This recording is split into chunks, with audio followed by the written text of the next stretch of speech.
What is up, lads? You're with Budget Monk, and welcome to another update here. This is what Spain looks like currently, guys.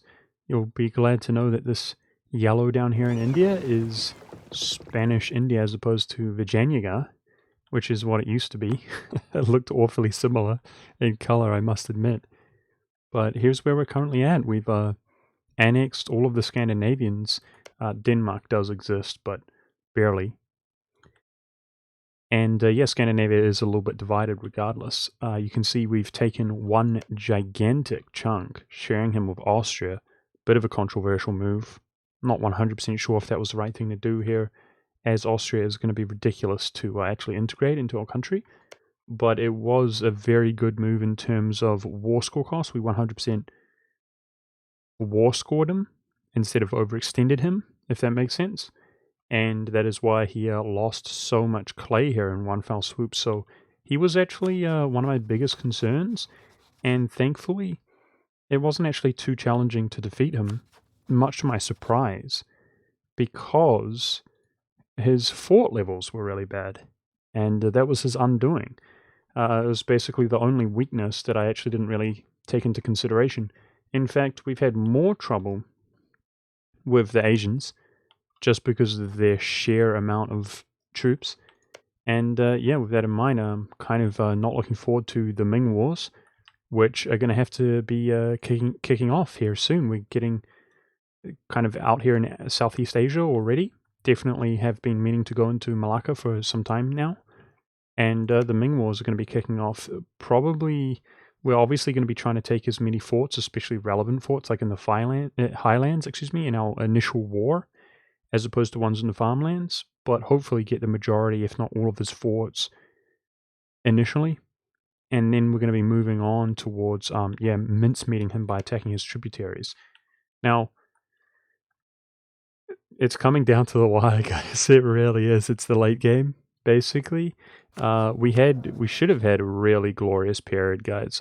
We really should have. When I last updated you guys, we had I think it was a 565 ruler who was actually our heir, but he was about to come of age, and this guy, he died when he was like 18, 19, or 20. Like, he literally lasted a couple years. Not only that, we had an heir that had backup stats, that is currently our heir right now, which are pretty dang good. Pretty good. The 2 in military is really painful, because I haven't really progressed in quality very much at all. At this stage, I really don't want to fall behind in my military technology. So I've just been doing this when we've had a surplus, and military at this stage, we also want to put into artillery barraging. I mean, this war against Khorasan, guys, Khorasan's very hard difficulty fighting his allies and so on, and the terrain advantage that he had all of these mountains forts. I mean, it's absolutely brutal, and artillery barraging each of these forts is just key, which means we're going through our military points. So yeah, I also really want to complete quality for the same reason, though, because of their religious policy that you can see with the 10% siege ability. 5 morale, 10% siege ability is absolutely beautiful. And I'll be exchanging this one here, which is not doing that much for us. I mean, the reinforcement cost adds up, but it is what it is. So that's kind of unfortunate, but yeah, we've got the 5-5-2 stats. Obviously, that 5-5 we were happy with. And the first trait he rolled after we had that devastating news of our ruler dying is Embezzler. 0.05 yearly corruption. That naturally we've had for, the last 30 years or so. And as you guys know, at this stage of the game, you have the too many territories modifier of 0.8. Your routing out corruption is worth a grand total of 1, which means in this circumstance is worth a grand total of 0.2. So that embezzler is brutal, and it's part of the reason our corruption has just gone up and up, and we haven't been able to curb it. And yeah, there's pretty devastating news to both lose that ruler and then have this. But overall, his stats are pretty good, and our heir, I mean, they're above average. They could be worse, could be better, but we've settled with 5-3-4 for our next heir. So that's what's upcoming. That was pretty devastating, guys, and otherwise, we've dropped our diplomacy. We had allies with Muscovy and the Commonwealth alliances. we've dropped those, and the coalition is actually so confident that it does not disperse. It's going to be really interesting to see when I unpause the game, aka start up my stream, if this will actually go away, or alternatively, if it will go away once we peace out Delhi, who was astronomically powerful, by the way, before we defeated him here. Powerful in particular with his numbers as opposed to his Indian unit types. But yeah, this is really, really rough life on very hard difficulty. So that's where we're at. The economy looks weak, and the reason is because I only just fully annexed Scotland. I actually gave the Scottish provinces to Britain, which made sense to me because we were overextended at the time, and he was pretty small overall, although the development was really high. But that did allow the the British to inherit these colonies. So perhaps a little bit of a mistake was made there. I wasn't too worried about that mistake, as we're going to inherit them anyway, and they are Catholic. That's what counts upon integrating Great Britain. But we gave him the capital, and therefore he got these colonies. We do have to sort out the entire New World, guys, in terms of its culture. So yeah, that is what it is. But anyway, and speaking of Great Britain, we are 6 years away from being able to integrate Austria, and you can see here in the year 22 we can begin integrating Great Britain. I did want to say, after annexing Scotland, we inherited his colonies all around the world. We're currently at 7 colonies. So a lot of random obscure colonies that he had placed down, which are affecting our colonial maintenance. So you can see how costly that is, and we're still making profits. So financially, we're doing pretty well. We're up to 300,000 forces. Manpower's better than ever, but at the same time, I'm completely out of professionalism. So going forward, we're gaining a lot of manpower per month now, thankfully. We're going to try to kind of safeguard this manpower, and by that I mean having it go towards our cannons reinforcements as opposed to infantry. And yeah, the professionalism, we've gone all through that, and it's time to basically ramp up more and more in regards to mercenaries. We're going to be using more and more mercenaries, and they're going to have to carry us through until the end of the game. We have completed administrative ideas, which of course gives you mercenary maintenance, available mercenaries, and mercenary cost, which is also maintenance for those of you who don't know. So overall, they're reduced by 25%, and then the maintenance is reduced by another 15%. We've got a whopping 274 available, and I could definitely see ourselves hiring all of them out, to be honest, guys, as we get further and further towards the end of this game. But we did kind of operate for a long time on smaller numbers, and actually we got a bit of economic snowball going here, which is pretty nice. We're currently maintaining +5 of each advisor, and that's been the case for a long time. Regrettably, since our last update, our power projection has dropped below 50, and we have no longer had any valid rivals, including Ming themselves. So that's just how strong we are. Now, in regards to the integration of our subjects, Ethiopia, Austria, and Great Britain, I have a few things planned. And one thing is, I wish to become elected the member of the Holy Roman Empire, or the emperor, rather. And that is because I want to annex all of this stuff for free. So that's one thing that's going to be important to me.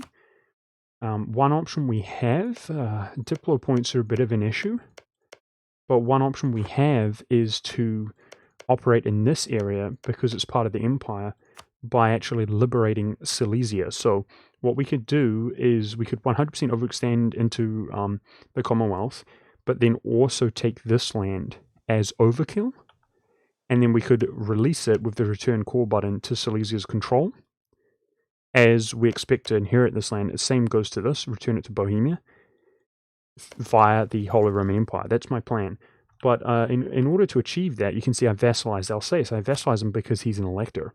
And I'm going to go ahead and vassalize Württemberg, I think Verdun, and Utrecht. So unfortunately, that is one over our relations. We could drop Brandenburg, but I'm a big fan of Brandenburg here, as he's ridiculously powerful.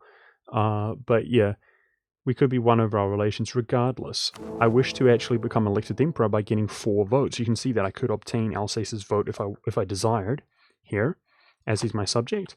And that is with the fact that we've previously integrated Rome. the Papal State, which is about to go away soon. The -3 Diplo reputation. I'm not even trying that hard. I don't have a reputation visor or anything like that. So I do plan to become elected the Emperor, and my biggest hesitance to doing that is the amount of states we're going to lose. However, my monarch points have been going towards expanding as opposed to stating things up. And speaking of those states, I do wish to have a surplus. The reason I wish to have a surplus is because we're going to be able to state up stuff when we integrate Austria and Great Britain and Ethiopia, but Austria's first. And what's really interesting about that is, of course, the Dominicans. So my plan is to basically, because we're getting towards the end of the game, guys, you can see establishing the Holy Order costs 40. I plan to start a golden era to reduce the point cost, reduced by 10%. And actually, we will start with the worst states in Austria, like perhaps Albania well, I know Bosnia is quite bad. I love you Bosnians. I'm just saying the state in the game is quite poorly optimized. So we would basically drop the Dominicans here, and then it would have to be somewhere adjacent. Dominicans here, and we would convert them because there's no separatism, and then we would basically unstate them, right, at a later stage, and then ending with the best states, like Austria proper, which will be the best just because the development is so high. That's the plan, is we would state them up for quote-unquote free because we don't through diplomacy and unstate them. And the same goes to Great Britain as well, and we want to use the adjacent bonus of the Castilian culture to the best of our ability. So this is what it currently looks like, guys. Castile, unfortunately, most of this is Portuguese, although it looks like a very similar color. It's not Castilian. This is where we're currently at, and it's, for the last couple of years, the Enlightenment has spawned. So there we go. We're getting towards the end of the game. So no, we haven't banked up Diplo points, but I think we have converted a serious amount of land. Do you guys agree? We really, really have. And are we going to make it? Are we going to make it? I'm nervous in the sense of just simply annexing the world ahead of time. And by ahead of time, I mean having separatism be gone and time to convert the provinces of these high-dev provinces around the world and so on. I'm sure there's many of them all over the place, like Kyoto, which will take a long time to, of course, convert to our culture. But I'm also nervous on the points because we're going to be integrating these three nations the old-fashioned way, and it's going to be brutal on the points, so our Diplo's going to basically be going down the poo pipe. But, like I've said in the past, we always overkilled it in terms of points. That's one way we always finished comfortably, and that is a serious amount of land. So, it's interesting. We're getting towards the end of the game, and we can always focus our Diplo points if needs be, which is currently the case. Now, the plan is to become elected the Emperor, and I'm hoping that, here's the thought process, guys. We have the policy here of 20% reduced annexation cost. But if I have 4 or more subjects helping me become elected the Emperor and getting the votes and so on, then I should be able to take the parliamentary bonus to annex things 15% faster. Do you understand? Which is huge for these big nations. Obviously, our admin efficiency and so on is quite high at this stage of the game. And it shouldn't be an issue that I do not have the parliamentary bonus to convert cultures because I'll be dumping all of my points into Austria, Great Britain, and Ethiopia, respectively. So it shouldn't be, we're going to take a break from culture converting. And that's going to work out really nicely because, as you can see, not only have we converted so much I revealed to you, but we could literally convert everything available to be converted currently and have too many Diplo points to spare. So actually separatism going away is becoming a big issue, as we've got a lot currently being converted and a lot less that is available to be converted. So it's going to be really nice because the period in which it takes, let's say, 15 years to integrate these nations, that's going to allow me to, for separatism to go away in other areas, but then also all of this land, which can be begun converting. Does that make sense? So we're going to have a big amount of relief in that sense. By the time we've dealt with all of this, we hope that we've pretty much dealt with the rest of the world and the separatism's going away, to be honest. So that's where we're currently at. I think that's a pretty reasonable update, guys. It's really only Ming remaining, who is a gigantic threat, and the other threats kind of involve being spread thinly. But speaking of being spread thinly, we can almost walk all the way into India, perhaps with a couple more wars. Who knows, maybe one more. Interesting. All the way out to India, which is, yeah, pretty interesting. And we're fleshing out the world in terms of colonies. This is another issue that we've experienced in the past, a really pressing issue, is just simply fleshing out the world. And it does make me nervous because all of Siberia has been uncolonized, as Muscovy had a terrible game this game. But otherwise, I'm looking forward to becoming elected the Emperor. And, of course, I plan to take big advantage of that. You know, I might as well sort of spoil it here, but the Emperor is key to actually moving over to the New World, naturally. And then this will begin. Obviously, most of this does not cause overextension. So, yeah, you guys can kind of imagine my plans as to move, but that's got to be dealt with as well in the meantime, so we've got an awful lot to do. One of my next moves, if we can overcome the coalition here, is to actually fully annex France. That's one of my next moves. 74 war score, and we have the Imperialism CB. Inherit his colonies, and we can start converting those as well. But that's pretty much it, guys. I think that's a sufficient update, and we are at that point where this feels extremely chore-like. It's tempting to just let the clock fly, but I have to play very slow to make sure that we're playing very fast in-game, if that makes sense. Being very efficient with our time. And it's very chore-like, and I'll probably be doing this for another good 2 weeks or so, guys. And that's also reflected in the stream. You know, people were sort of less interested in this period. But I'm going to be kind of manning up and doing it. And hopefully we can all have a bit of a celebration. I'd really appreciate it, guys. I'm going to be posting this video just before I go live on Twitch. The link is down below. And especially once we get to the end of this campaign, if you guys could come over and show some love and some support, that would be amazing. But with that being said, I hope you guys enjoy. Thank you very much for watching, and I'll see you live, or I'll see you in the next video.